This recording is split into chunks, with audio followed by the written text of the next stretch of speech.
ہمارے خداوند یسوع کی انجیل مقدس لوکا کے مطابق اس کا دوسرا باب 22 سے 32 آیات تک۔ اور جب موسیٰ کی شریعت کے موافق ان کی طہارت کے دن پورے ہو گئے تو وہ اس کو یروشلم میں لائے تاکہ اسے خدا کے آگے حاضر کریں، جیسا کہ خداوند کی شریعت میں لکھا ہے کہ ہر ایک پہلوٹا بچہ خداوند کے لیے مخصوص ٹھہرے گا، اور ذبیحہ لائیں، یعنی قمریوں کا ایک جوڑا یا کبوتر کے 2 بچے، جیسا خداوند کی شریعت میں لکھا ہے۔ اور دیکھو، یروشلم میں شمعون نامی ایک آدمی تھا، اور وہ راست باز اور دیندار اور اسرائیل کی تسلی کا منتظر تھا، اور روح القدس اس پر تھا۔ اس کو روح القدس سے آگاہی ہوئی تھی کہ جب تک تو خداوند کے ممسوح کو نہ دیکھ لے، موت کو نہ دیکھے گا۔ وہ روح کی ہدایت سے ہیکل میں آیا، اور جس وقت والدین اس بچہ یسوع کو اندر لائے تاکہ اس کے لیے شرعی فرائض ادا کریں، تو اس نے اسے گود میں لیا اور خدا کی حمد کر کے کہا، اے مالک، تو اپنے قول کے مطابق اب اپنے بندے کو امن سے رخصت کر، کیونکہ میری آنکھوں نے تیری نجات دیکھ لی ہے، جو تو نے سب امتوں کے روبرو تیار کی ہے، غیر قوموں کے لیے انکشاف کا نور اور اپنی امت اسرائیل کا جلال۔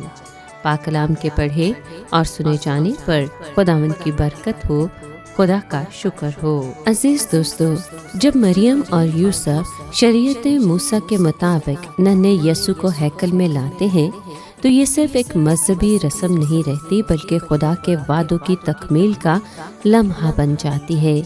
یسوع جو خود خدا کا بیٹا ہے، عاجزی کے ساتھ شریعت کے تابع ہو کر پیش کیا جاتا ہے۔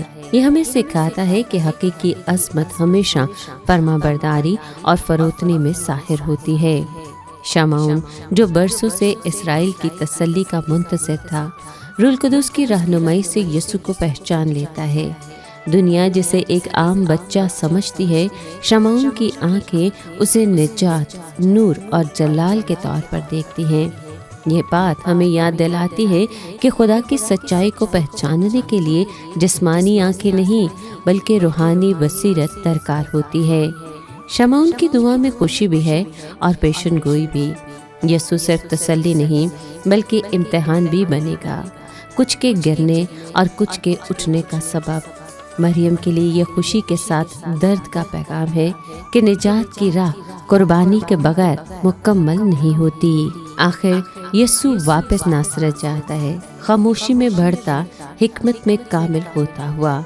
خدا کا کلام ہمیشہ شور میں نہیں، اکثر خاموش وفاداری میں پروان چڑھتا ہے۔